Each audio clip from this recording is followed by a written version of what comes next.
3, 2, 1, go. You have clicked in to Brian Rast, Phil Laak, and we're going to just talk randomly about some stuff from the Wayback Machine when we started gambling from the Wayback Machine. It's going to be a 30, 40-minute thing, and then that's it. Rast, right? Yeah, WSOP, listen, we all love it. We've both been going there for a long time, and we thought we would just do an episode where we talk a little bit about the WSOP history, mostly from our personal experience, but, maybe getting into some historical stuff. But yeah. Okay, so my first time, I'm just going to lead. I have 4 little random stories. None of them are, you didn't come to get like gripping, intense. You can miss this. Do you know what I'm saying? These aren't riveting stories. So I'm just letting you know now, if you don't want riveting, if you only want riveting, leave now, because this isn't super riveting. These are just random things that I remember from the past. Story story number 1. The Horseshoe used to be down in Fremont Street, the old Vegas, and which is, by the way, Phil, tell everybody, when was your first WSOP? 2000 was the first time I started tinkering with poker in 1999, and then 2000 I said I got to go to this thing called the World Series of Poker, And back then it was at the Horseshoe, guys. So. Yeah, not the Horseshoe Bally's, whatever that newfangled name is for the one that we all go to now, but the one in the Wayback Machine from 26 years ago at the Horseshoe. It was at the Horseshoe for a long time. Like, isn't that where like Stewie and all that like old legendary? Back then, they even had that thing with the glass where you could touch the glass and see what $1 million looked like. That was still up. They took it down at some point afterwards. They might have needed liquidity because it was actually really $1 million in there.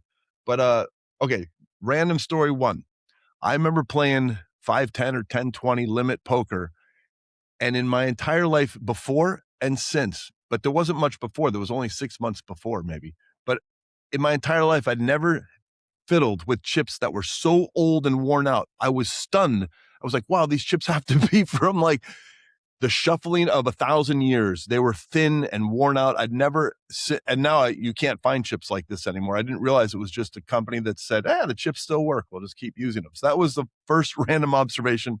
Second random observation story thing was, I was in an elevator and I realized, wait, that's the guy that's that guy they call Chris Moneymaker. I didn't believe the last name. I was always disbeliever my whole life on anything. It's like, I don't believe it. So somehow I just very quickly, I was like, wow, hey, congratulations and whatever. And I said, could I ask you like a strange question? Is there any shot, maybe possibly, Chris, that I could see your driver's license? You can cover the important stuff. I just want to see that your name really is Moneymaker. It was too incredulous to me, so he pulls out his wallet and he says, you want to hear something more incredulous? After I see that his last name really was Moneymaker, he says, my friend here, David, was an investor with me at 30, 50%. I don't remember the number. And his last name is Gamble. And I was like, okay, now I know that you must have a fake ID for him or something, right? And so David pulls out his wallet and I'm like, there's no way your last name is Gamble. There's just no way. It's not possible, right?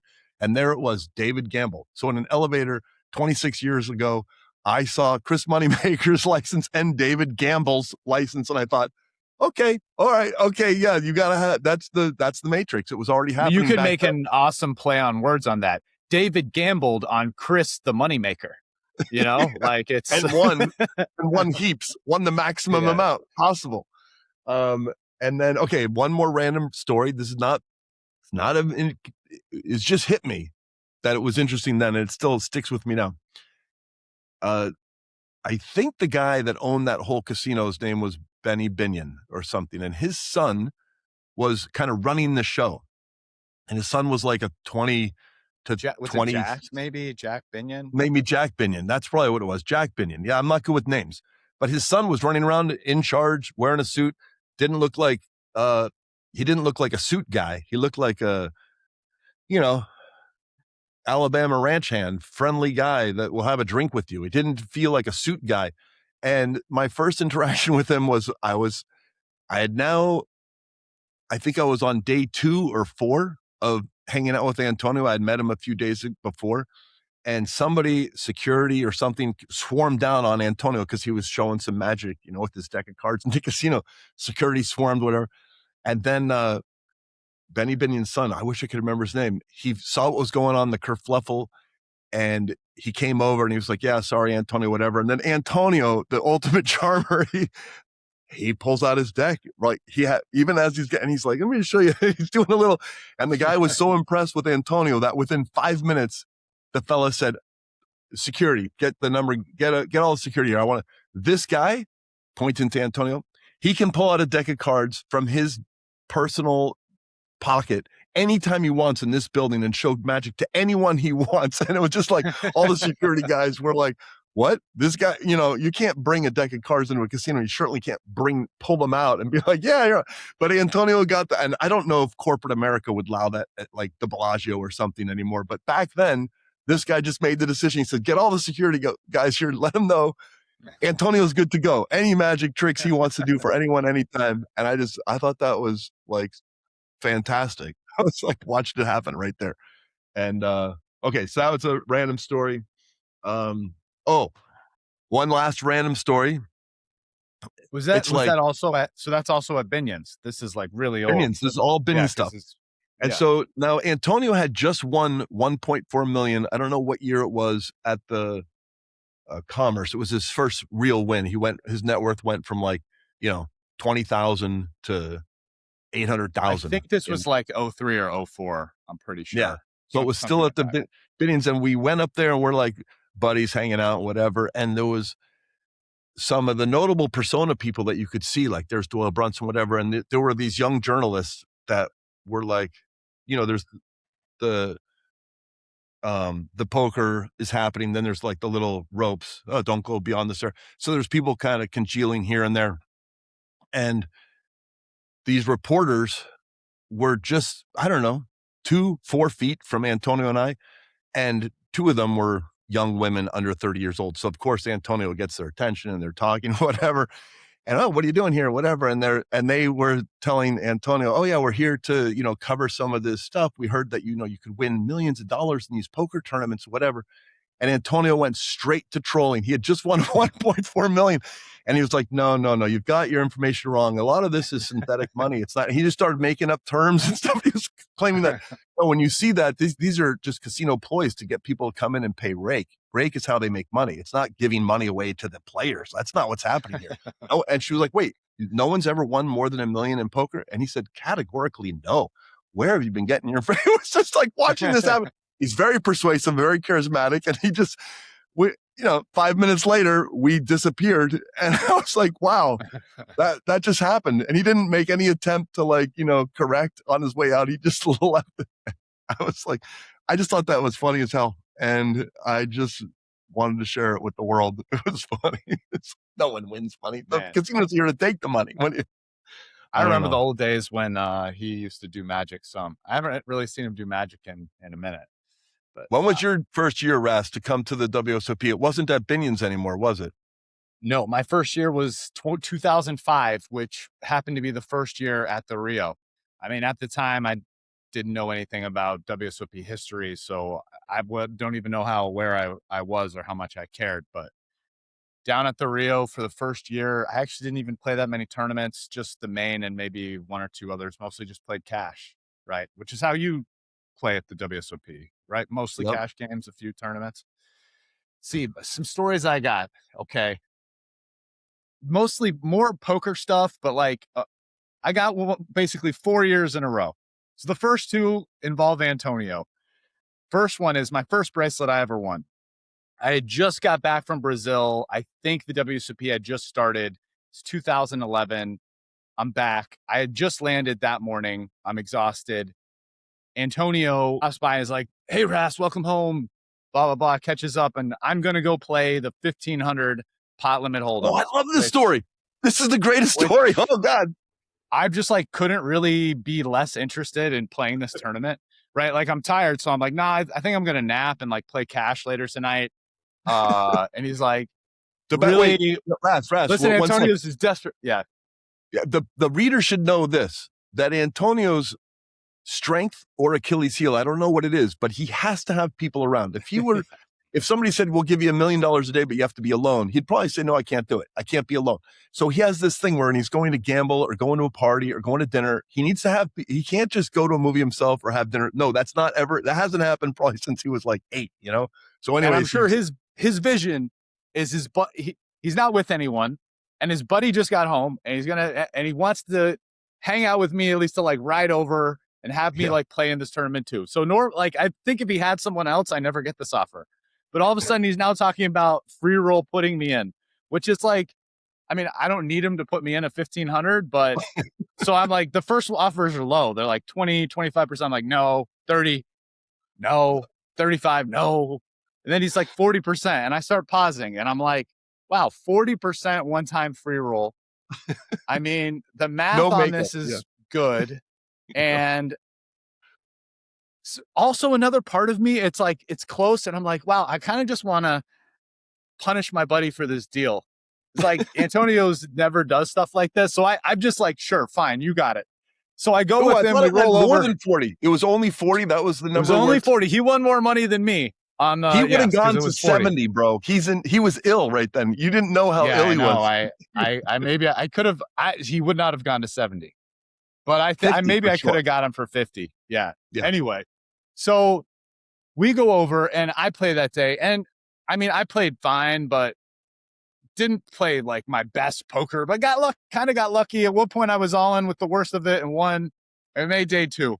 Got a great night's sleep, and then just day 2 was awesome. I won a bunch of pots. Things worked well. I was like super aggro and just like rolled with a chip lead all the way to the end and won. And Antonio was probably happier than me because actually that at the end of that tournament, I get down to heads up with Alan Kessler. Alan Kessler's a great guy, but he's known as a nit, kind of. I mean, I'm not really sharing anything like, too profound there. And it's like I'm playing a guy who's a nit heads up. And from my perspective, I'm like, okay. It was more just like, wow, you can't lose this because my friends are going to give me shit for the next 2 years if I lose heads up to Alan Kessler. So I just like relieved when I won. And Antonio was super happy. And there we go. That was my first. And honestly, if I didn't win that bracelet, I don't know if I'd play the 50K later that year, which was my second bracelet. So yeah, I mean, that was pretty fun. And, and I got that lucky Antonio money. And now my second story also, has Antonio in it, but the next year was 2012 and it was the one drop. Yep. And I don't know how many people remember the one drop, but like at the time the one drop happened, it was like an alien from outer space tournament event because back then it was like 10Ks were pretty big tournaments. The second biggest tournament of the year was like the 25K WPT championship. There were a couple like Alpha 800K WPTs. They would get like 12 people, right? Like they were small and it was hard to get people to even play 100K. There weren't very many of them. Like, if you cashed for $1 million back then, you almost certainly had a winning year. It was like hard to even do $1 million in buy-ins. All right. I mean, I wasn't a dedicated tournament player. I'm just saying. So $1 million tournament, just like Guy La Liberté dropped it in as a one drop, for charity. It was like out of space. And somehow Guy got like 20 amateurs to like play this tournament. And then a bunch of pros who could all essentially, sell pieces in order to get in because how many poker players in 2012 were taking all of themselves in $1 million tournaments? Not very many, not even today. So, luckily enough people believed in me and I sold some pieces. I made it in. It was like it was like you're already at day 1 of that. It was like media coverage and this and all this crazy stuff going on. And I came in, I had a good day 1. So did Antonio. At the end of the day, we were at the top of the chips and we're like, all right, buddy, $1 million save. If either one of us wins, because it was a very top heavy payout structure, then it's the other guy gets $1 million. Does that way? A quick question: when a person, I never did saves or took pieces, and just so the people at home know that in our chat thread, when Rast would win another 5 million doing something, everyone would say, "Oh, Phil, how big a piece did you have?" Because they all knew it was zero. I don't sell and I don't buy, and also they would drill me relentlessly.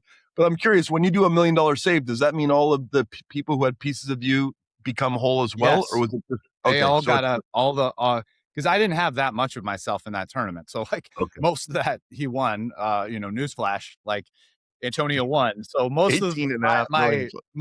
most of the people who bought pieces of me got a lot of beneficial, Yep. I got sixth and I got like 1.6. So I only profited 600. Most of my profit was the save with Antonio, right? Because he Yep. got whatever, like 18 million or 20 Yep. million or whatever the hell he got for that. So anyway, so we're playing down, boom, day two. By the end of day two, I think he's the chip leader. I'm like more middle of the pack. We both make the final table. It's incredible. It's like biggest poker spot. I like couldn't imagine being anywhere else in the world. I take so at the final table, I get my final. Antonio has been teaching me for years how to dispassionately gamble with your friends.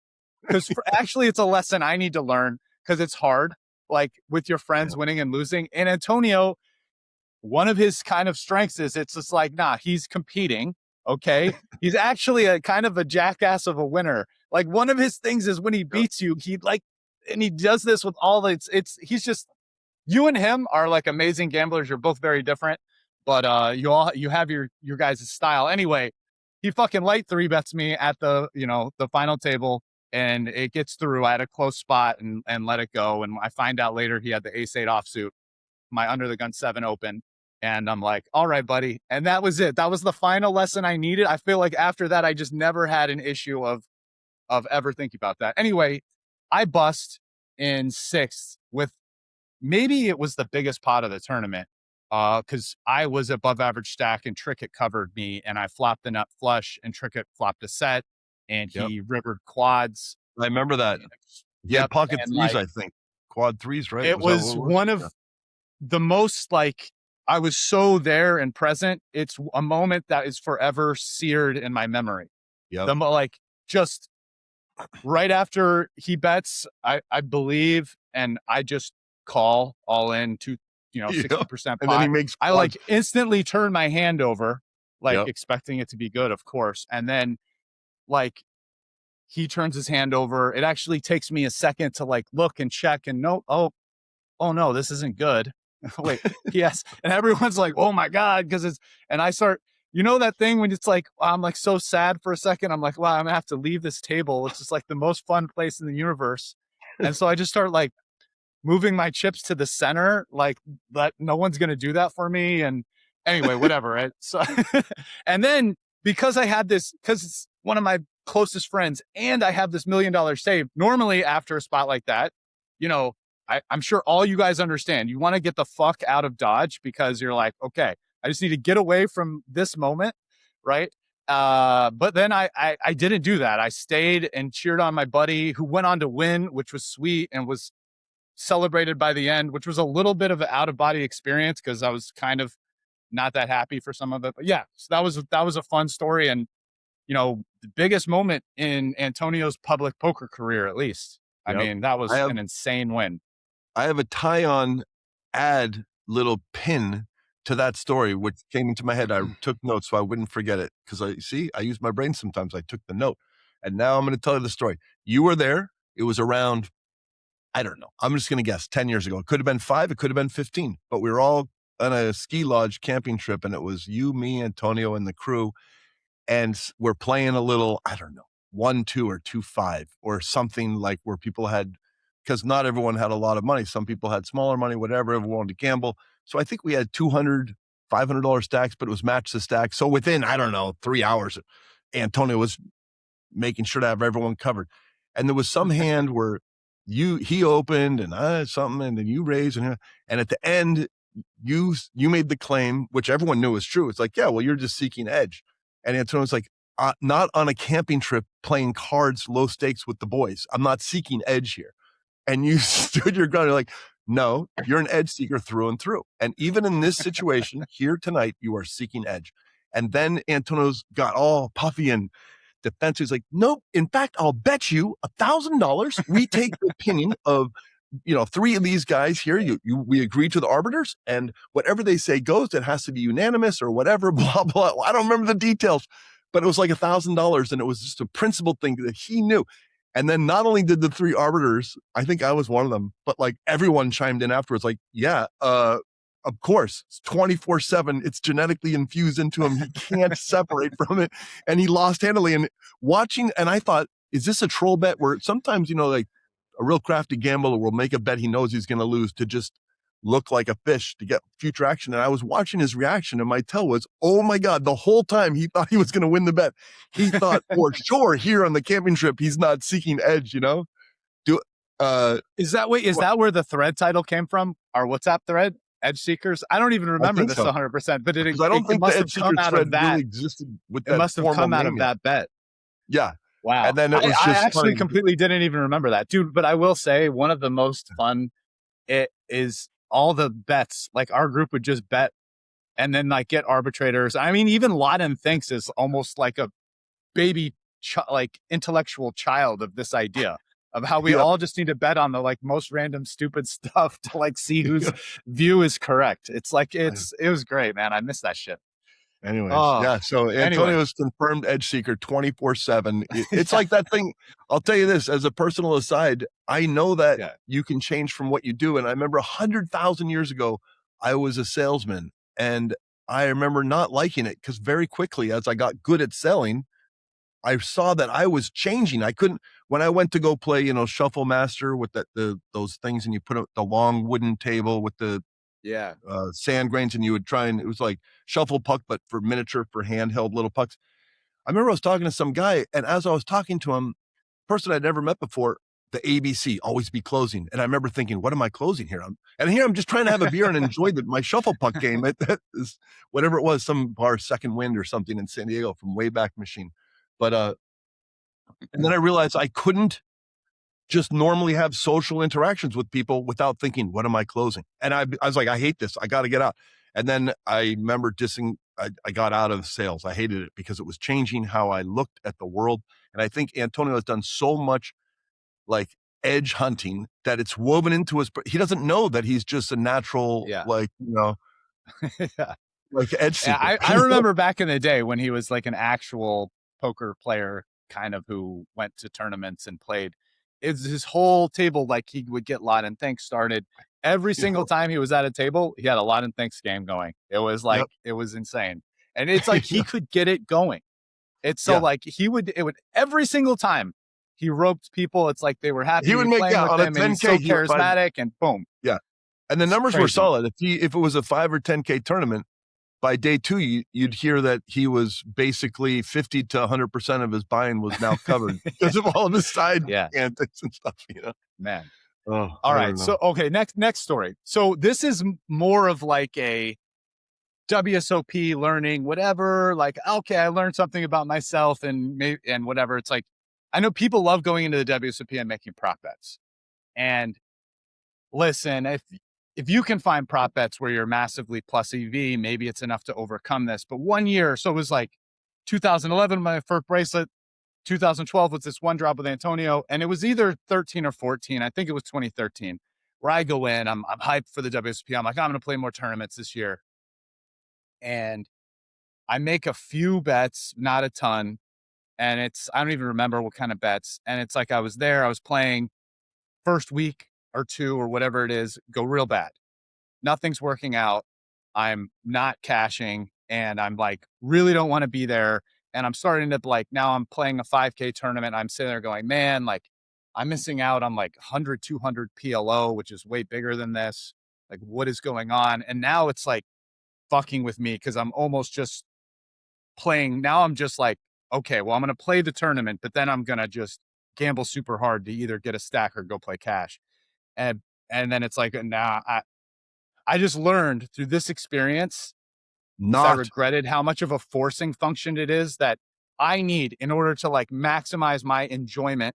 I need to not force myself to do things. And it's like, sure, there always an amount of money or EV that will make it worth it for me to limit my freedom, because now it's like, well, I'm doing it for a very big financial reason. But the truth is most of these bets like either aren't big enough and or aren't enough like EV. It's not like anyone's, was giving me like crazy good odds on winning a bracelet or something. And so I like haven't ever done it since, because I just want to go in and I'm going to play for 6 or 7 weeks and just stay happy and motivated. And I can't force myself to do something that's not worth it. And So it was a lesson learned. Also, in a funny other lesson learned, there was one time in my life where I paid somebody money I was getting a bathtub for the unit in Panorama Tower, like a better one, something with a jacuzzi and all that stuff, So I realized I had to go look at bathtubs, which to me was like the nut low experience of all time. I was like, how could I? It just didn't seem like something, but I knew I had to do it to move the project forward. And Antonio, I tried to like hypnotize him into coming and stuff. I no luck. He's very obstinate. That was a tough sell. But I said, how about this? I'll buy you lunch. And then it was like, I'll buy you lunch and a movie, or I'll buy that. And then eventually it turned into this cash. I was like, I'll pay you $100 cash if you come, and you only have to stay for 20 minutes. You can leave at any time, and I'll take your cab home if you want. So like, we're going to take one car. Anyways, at the end, I think I negotiated something like close to, he only had to be there for 15 minutes. I would get him home if he had to leave for $100, whatever. And I learned a lot in that experience. Yeah, I paid the 100 and he wanted to leave after fucking 16 minutes. He's like, this is the dumbest thing. Why did I come? This should have been $2,000. There's no fun here at all. Like, this is the worst. He felt shitty only getting paid 100, and I felt like a tool. And I realized, wow, never pay your friends any amount. Never incentivize any other person financially. If it's like a friend thing no, come to this movie, I'll pay. No, that I did it once. I learned it was painful and I never did it again. I will never, no matter how important it is to me, I will never pay. I feel like you and Antonio did not learn the same lesson in your life on that particular. We could ask Lee about how many times he's watched the movie Crash, but I don't know. Maybe we'll save that question for Antonio. Right.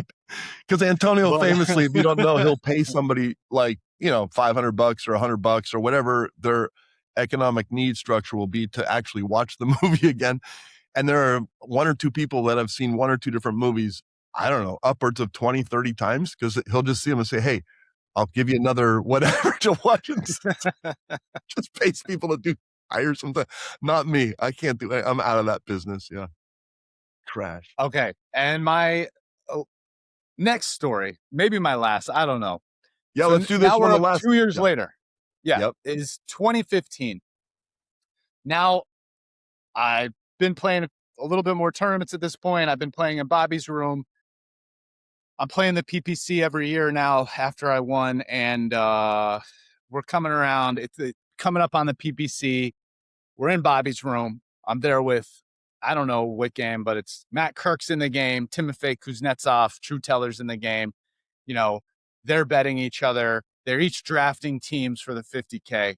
And 10 players go by. Yours truly is not drafted.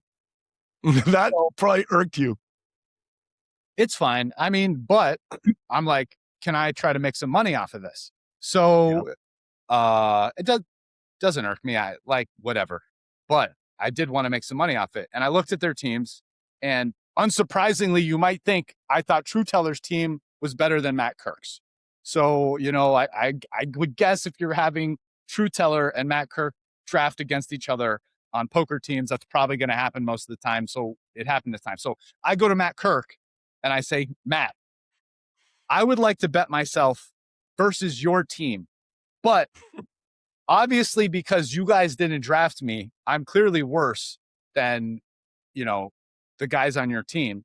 So I would like to do a cross book of myself versus everybody on your team, but I need to get something extra. And so Matt Kirk agreed with my assessment of the situation, and I got 1 to 1.05. So I got an extra 5% on myself versus his team.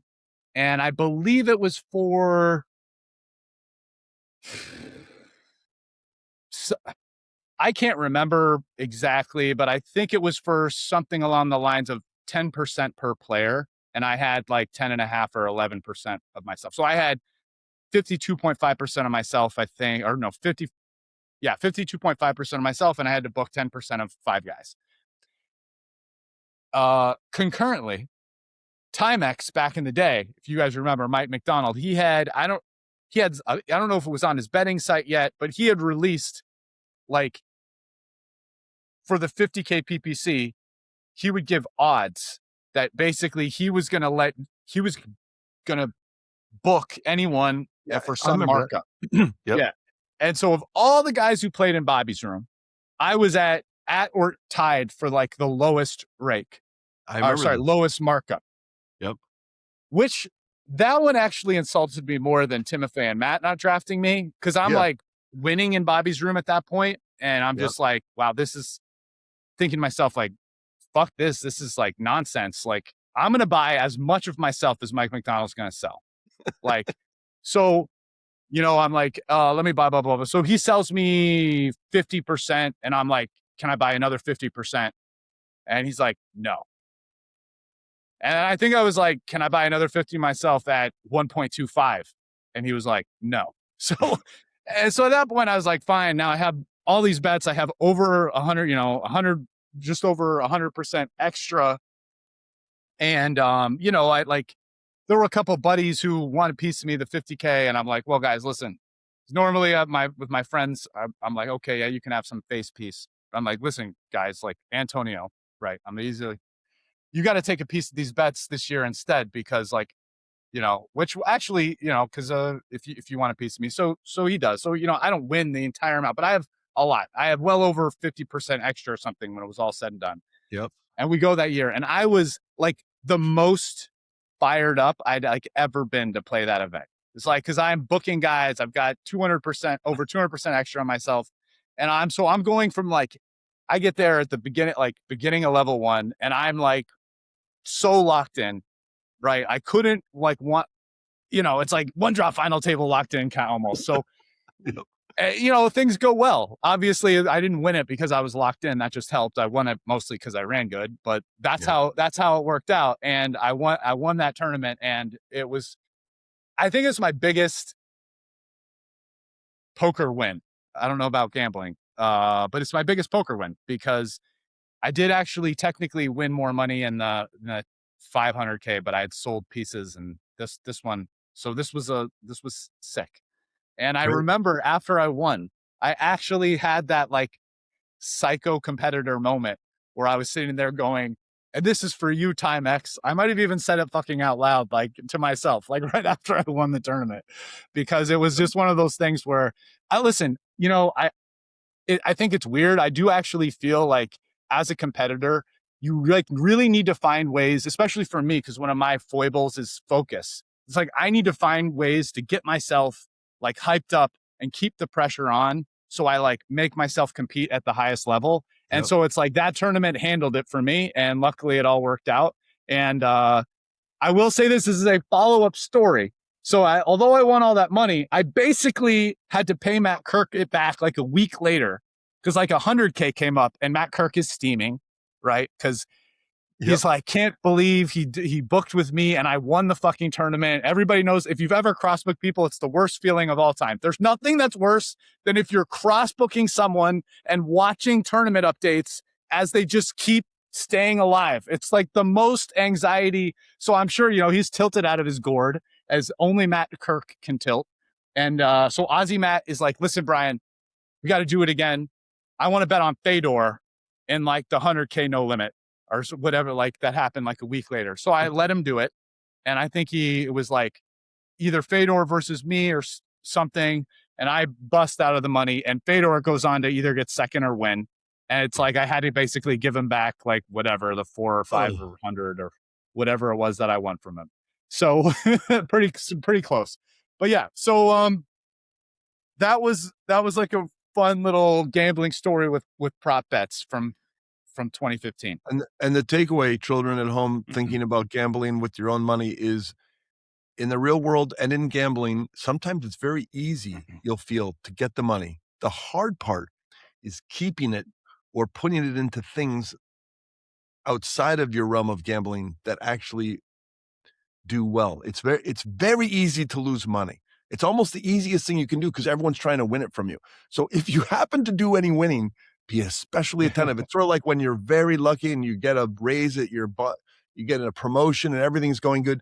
That's the day where you have to be especially attentive when you drive home, to be very careful, because the universe works out. So, oh, this guy's doing too good. And then like in those little videos, the comic, and then something bad happens. The guy, when things are going good, that's when your attention has to be on high alert.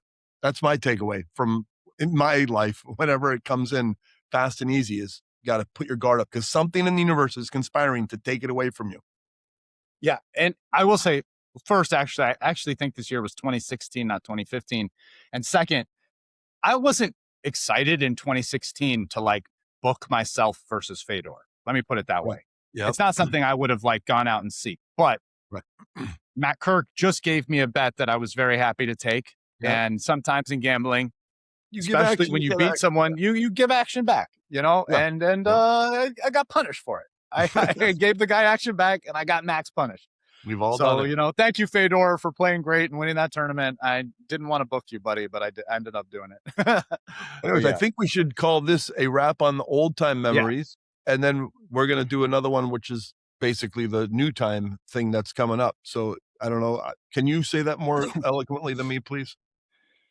Yeah. Well, as we wrap up, is there anything last we want to say about it leaving the Rio? Do you miss the Rio or are you happy with the new location? Okay. So that's a great question. The parking is a real thing. And I think it's a little easier at the new place. The Rio. Oh, you like the new place for parking? Okay. The new place, I think it's easier parking. But I do miss having All-American Dave's food truck outside of the Rio. That was a huge win because I loved his little strawberry, banana, blueberry, whatever they were called. Those milkshakes were healthy milkshakes, healthy eggs, all this stuff. Yeah. And, you know, everyone goes mad trying to, even though real food costs more basically than a hot dog or chili. But sometimes you don't care what the cost is. You just want to have the good, clean stuff. So I will say I miss the food truck a lot. And because at the new spot, you know, now Swanee is up in Mammoth doing some stuff and food really just the same thing. And but I miss that. And I'll say this. 10 or 15 years went by before I finally knew where the different rooms were in the Rio. And right as I kind of had it for sure in my head, and a normal person would get it, you know, in 2 days, but it did take me 15 years of just getting lost and having to find tournament directors. And I don't know where my seat is and table. It was just a mess. I was a mess in that building. So I have not gotten lost in the new spot. It's very easy. There's like the 3 big rooms and, I don't know. I love the new tech where you take your phone, you're going down the escalator, you can just sign into a thing and you don't have to go anywhere to give money. New tech is great. 100%. It's bananas. But that's a tech thing. Yep. I would say for me, the tech is great. I would say for me, I actually like the location and parking situation of the Rio more. Driving in and out, it was kind of faster. Yes. There was never a garage pileup. You get the new location is nicer. Yes. Like where it is now, it's like a little bit nicer of a overall spot, I feel like. But like inside of the hotel, some of the eating options. Although that said, I miss the Dave's food a ton. I mean, that was the nuts for just like, good. I'm playing poker and eating healthy and every day. So yeah. Yeah, I think I like the new one more. I definitely like the tech more. And the Rio, sorry, not the Rio, pre-Rio was Binion's in Fremont Street. That was a little grindy and dirty and tough. And I don't remember the parking. It never made sense. I was always, and then I think out of all 3, I like the one we're at now the best. And of course the tech is supreme good. But yeah, that's I should have more of a solid opinion, but it's amorphous in my head. I'll go with the new one is the best. So that gets us to today. And I guess now let's wrap it. And thank you guys for going on the way back time machine. Do the outtake. Do the, what do you call it? Right. The, hey, 3, 2, 1 out. All right. You know? All right. 3, 2, 1. Thank you guys for joining us on the way back time machine as we reminisced about, you know, the World Series of Poker from the past. And hopefully, you know, we're all excited for another year at the tables. Let's get it. Okay. Peace, guys.